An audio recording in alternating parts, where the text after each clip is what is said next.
Pessoal, para mim, que uma ala do exército não queria a posse do Lula é claro e inequívoco. Isso é real. O fato é que ficou demonstrado aqui que o ministro Alexandre de Moraes tinha um informante dentro do próprio exército, um general. E aí as redes, né, dos próprios militares começaram a inflamar esse general e pressionar ele muito.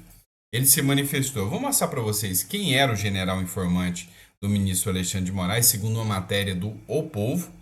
Vou explicar para vocês qual foi a argumentação dele e vamos tecer alguns comentários sobre esse suposto plano de golpe que o ministro Alexandre de Moraes tinha um informante lá dentro para estar monitorando tudo desde a época que poderia acontecer. Será? Bora para cima. Então não esquece de se inscrever, curtir, compartilhar. Se você não fez o download aí dos nossos livros, se você quer ganhar dinheiro com leilão, se você quer realmente mudar de vida, tá na hora, tá? Realmente tá no momento exato, né, de investir no mercado de leilões. Pessoal, você não tem noção do que tem de gente, né, quebrado, que não tá dando conta de pagar os seus bens e o banco já tomou, tá? Para você ter uma noção, aumentou 110% o número de imóveis de leilão, ou seja, a demanda está muito maior. Então, tá na hora de ganhar dinheiro com isso, tá? De entender isso. Vamos de matéria? Vem cá. Matéria do Povo Online. Defendi a democracia, diz general acusado por bolsonarista de ser informante de Moraes. Eu estou falando do general Valério Stanf. O general Valério Stanf Trindade, ele ficou acusado, né, de ser um agente duplo. Ele ia até o Bolsonaro, se fazia de amigo do Bolsonaro, escutava quais eram os planos do Bolsonaro, ia até o Alexandre de Moraes, contava para o Alexandre de Moraes o que é que estava acontecendo. É o Marcos Duval ao contrário, né? O Marcos Duval também estava querendo fazer isso aí, estava fazendo esse papel de agente duplo, né? Estava exercendo essa função. E aí ele falou que só defendeu a democracia, né? Ou seja, estava do lado, né, da democracia, do lado da esquerda, do lado da turma ali que tem esse discurso da democracia. E aí ele foi muito criticado por isso. Ele escreveu o seguinte: fui vítima de ataque por cumprir a minha obrigação. Defendi a democracia em tempos complexos. Tenho orgulho de ter agido de forma leal ao comandante do Exército e ao Exército Brasileiro. E aqui, quando ele fala que foi leal ao Exército Brasileiro, o então comandante do Exército, na época, né, está sendo considerado agora de antes, né, o Freire Gomes, de uma figura que poderia ter sido um dos golpistas, segundo a imprensa pinta, passa a ser considerada a figura que impediu o golpe, que falou que se o Bolsonaro quisesse tentar qualquer coisa, ele ia mandar prender o Bolsonaro. O general Valério Stanf Trindade, ex-chefe do Estado-Maior do Exército, acusado por militares radicais e por parte da militância bolsonarista de ser um informante do ministro Alexandre de Moraes do Supremo Tribunal Federal, se defendeu das acusações de aliados do ex-presidente Jair Bolsonaro. Segundo a Polícia Federal, Stamp foi alvo de campanhas coordenadas nas redes sociais que incluíram ataque à sua família. Publicações o chamaram de traidor da pátria e melancia, termo usado, pejorativamente, para descrever militares supostamente comunistas em razão da cor verde por fora e vermelha por dentro. As ameaças começaram como tentativa de pressão para que aderisse ao golpe e, após a posse de Luiz Inácio Lula da Silva, transformaram-se em acusações por permitir a transição de poder. Tá, então o que aconteceu aqui? A informação que se tem é de que ele ficou realmente levando informações para o Alexandre de Moraes. E na época mesmo teve uma pressão muito grande dos militares falando que ele era um traidor da pátria, né, que estava traindo. E aí, qual a sua visão sobre isso? Qual o seu comentário sobre isso? Você acha que ele realmente estava defendendo a democracia? Porque, segundo eles, né, ele estava pegando informações do governo, né, informações de segurança, informações de defesa do governo e levando para membros do Judiciário, né, membros do Supremo Tribunal Federal. Isso pode?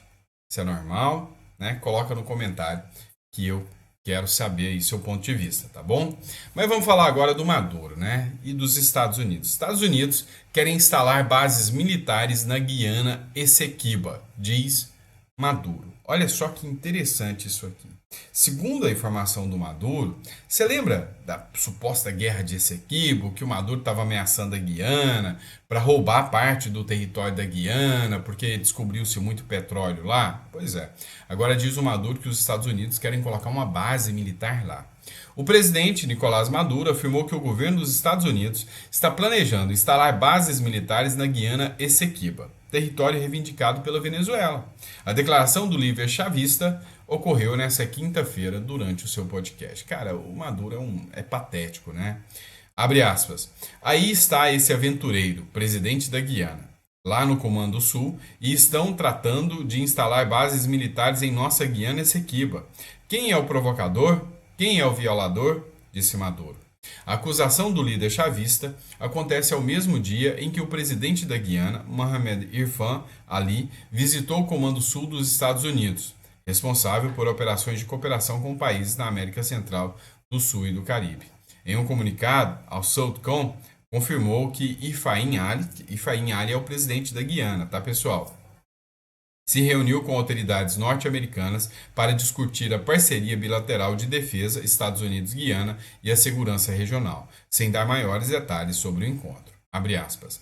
A visita do presidente é a mais recente demonstração do aprofundamento da parceria dos Estados Unidos com a nação sul-americana, um relacionamento que o Southcom está firmemente comprometido em expandir e fortalecer, disse o Comando Militar norte-americano.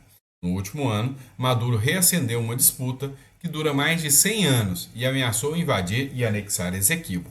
A região é rica em petróleo, com a estimativa de que existam 11 bilhões de barris do líquido natural na região, além de outros recursos naturais. A região de Essequibo é a região que mais está crescendo economicamente por causa dessa descoberta, né, do petróleo lá na região de Essequibo. E o Maduro está de olho, doidinho para roubar um pedacinho disso para ele. E agora, o Maduro está falando que eles querem colocar bases militares norte-americanas lá, né? Mas também pudera, né? O Maduro ameaçou invadir e roubar, né? O petróleo da Guiana. Então, esse equipo, né? A Guiana acabou fazendo, né? Aí uma parceria com os Estados Unidos. Não sei se é para colocar base, né? Isso é uma ilação do Maduro. O presidente não chegou a falar isso, mas vamos estar acompanhando. Pessoal, olha essa matéria aqui. Não, escuta isso. Empoderar o guarda da esquina é o que pior se pode adotar na política. Eu não consigo entender qual é a cabeça dessa turma do jornal, né, jornalista, da mídia. Na cabeça deles, empoderar o bandido é melhor do que empoderar quem persegue o bandido. É isso. Eles acham que toda a população é bandida. É isso. Eu não consigo entender. Sabe? São cada tipo de argumento mais esdrúxulo. Matéria do Estado de Minas, né? Berta Macaron, né? Quase macarrão. Berta Macaron, né? Colunista do Estado de Minas. A Guerra Civil Brasileira não declarada tem mais uma vítima. A Guerra Civil Brasileira. Os candidatos a herdeiro de Jair Bolsonaro estão em festa. Melhor, dizendo todos menos um. Tarcísio de Freitas, do Republicano, é político inexperiente. É inexperiente, né? Tá, pode deixar. Bom político deve ser a tal da Berta aí, né? Bons políticos antecipam cenários, enxergam à frente. Há algum tempo mencionamos aqui nessa coluna a previsibilidade de que a política de segurança medieval de Tarcísio daria com os burros na água. O governador de São Paulo empoderou um bolsonarista da Idade Média em sua Secretaria de Segurança. Achou por bem dar a carta branca a uma das polícias que mais matam no Brasil e no mundo. Eu só tenho uma coisa a concordar com a Berta aqui: a covardia do Tarcísio. Tarcísio está sendo um covarde em recuar para essa mídia tosca, podre e nojenta. É só isso. O Tarcísio está sendo um arregão. Parabéns para o Derrite está fazendo o papel certo dele. Guilherme Derrite rejeitou as câmeras corporais. Parabéns Caiado aí, só lembrando, parabéns Caiado que falou: danem-se vocês que querem colocar câmeras nos meus policiais. Guilherme Derrite rejeitou as câmeras corporais, controla com mão de ferro a corregedoria da polícia, soltou o pior da polícia sobre os mais pobres e aqueles que nada têm e ninguém tem por eles. Em 1968, durante a reunião em 3 de dezembro, em que o general presidente Costa e Silva assinaria o AI-5, o então vice-presidente Pedro Aleixo manifestou ressalvas, perguntando se duvidava das mãos honradas do presidente, que seria o único juiz da aplicação do ato. Pedro Aleixo respondeu: desconfio, é do guarda da esquina. Sinceramente, eu apoio ao guarda da esquina e não apoio vocês. Sinceramente, eu quero é que o bandido se lasque. Sabe, eu sou um cara que veio de uma situação muito pobre, muito pobre. Eu lembro de uma cena uma vez que aconteceu, eu, né, e isso na cidade de Araguari, Minas Gerais. Eu, um primo e um amigo nosso trabalhávamos de gesseiro. Lá tinha um prédio que nós estávamos fazendo a parte de gesso dele. É a clínica de São Sebastião. Fiz propaganda para vocês ainda. Eu que coloquei todo o gesso. Então, se você é de Araguari, entrar na clínica São Sebastião e ver todo o teto lá, saiba que lá tá as minhas mãos. Foi eu que fiz. Voltando, né? Um dia a gente precisou trabalhar até mais tarde. E a gente voltando, né, era algo em torno de 8 horas da noite.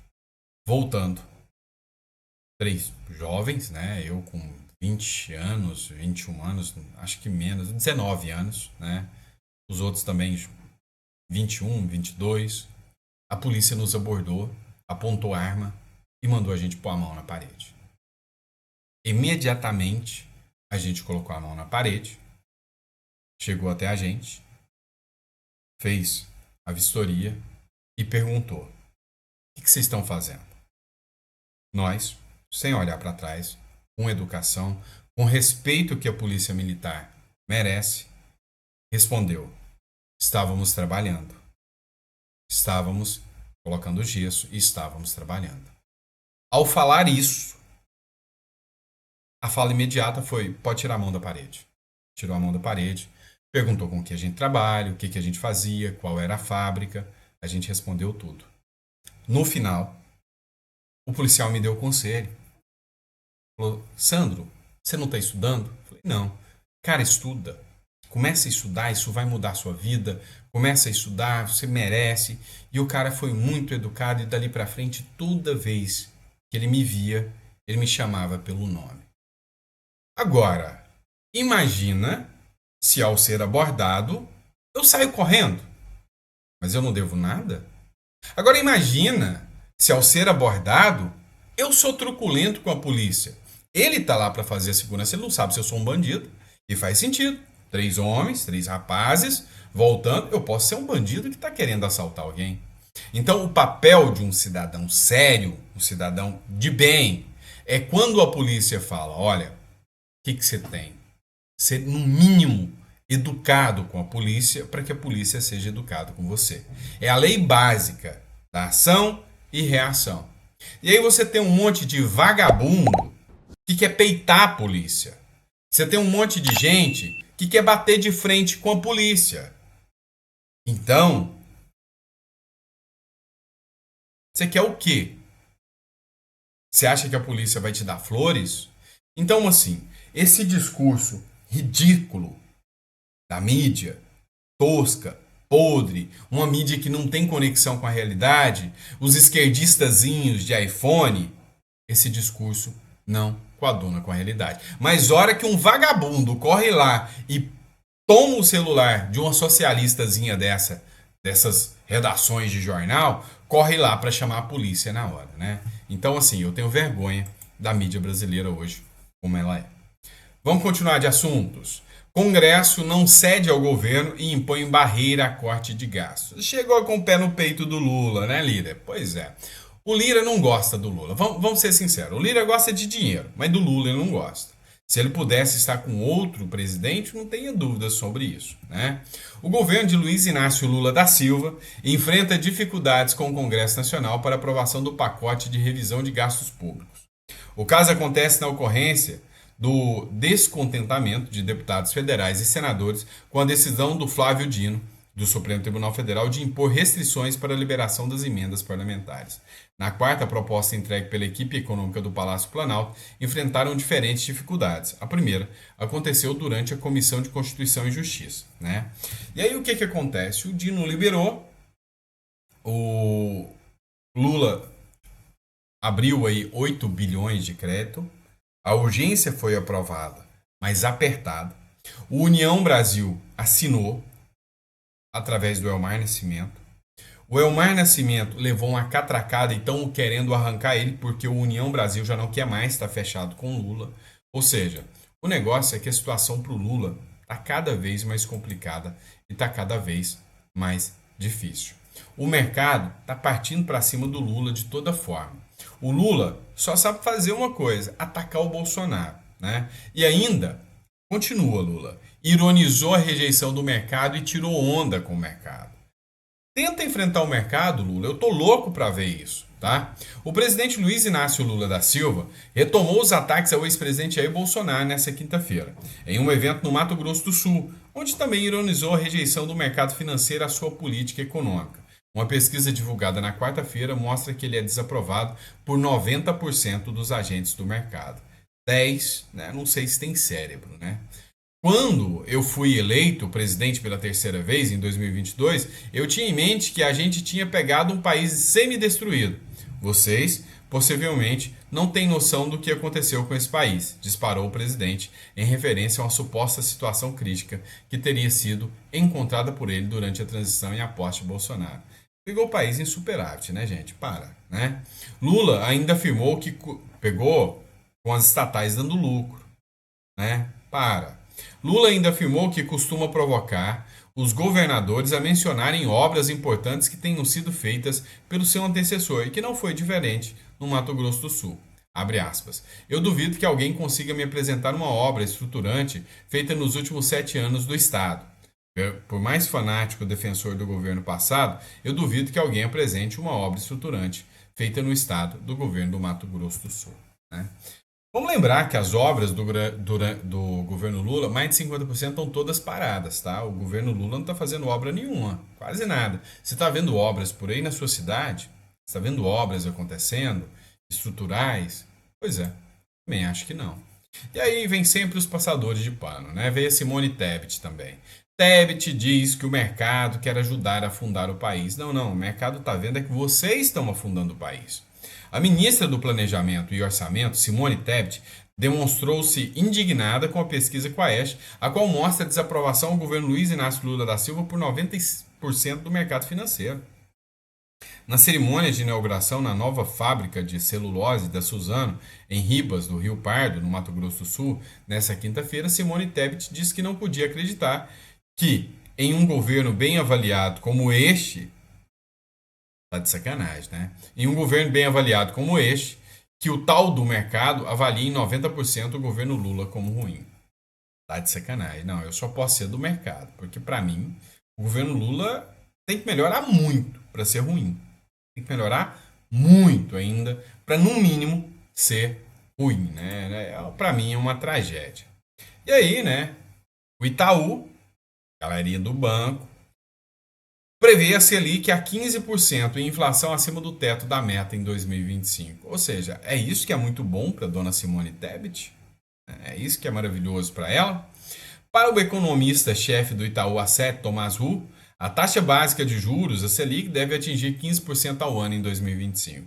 Se não for pior, tá? Isso porque a Selic, em patamar elevado, acima de 10% ao ano, teve pouco efeito sobre a economia brasileira esse ano, avaliou durante o evento da gestora sobre as tendências de mercado. É uma taxa alta que tem efeitos colaterais, mas não foi efeito. O Itaú Asset também projeta uma desaceleração do crescimento da economia de 3,6% previsto para este ano para 2,6% em 2025, puxado pela restrição da oferta do crédito, principalmente no mercado de trabalho. Abre aspas. Tá faltando dinheiro para contratar crédito. Para contratar, tem que aumentar o salário mínimo, que também joga a inflação para cima e começa a correr um pouco da renda real. Você vai ao supermercado e seu dinheiro vale menos. É mais essa desaceleração que a gente está vendo. com esse cenário, a inflação deve atingir 6% no próximo ano, acima da meta de 3% do Banco Central. Só o dobro, né? Seguindo as contas da equipe de Thomas Wu, né? Então, é o que ele falou. Ele falou: o momento agora é de equilibrar as contas públicas, mas o governo não quer. Ou seja, a situação ainda vai ficar mais tensa do que você possa imaginar, tá bom? Pessoal, é isso. Quem ficou até o final, muito obrigado pela confiança, tá? A gente volta daqui a pouquinho com mais conteúdo para vocês. Um grande abraço, obrigado mesmo por estar aqui com a gente e até daqui a pouco. Grande abraço.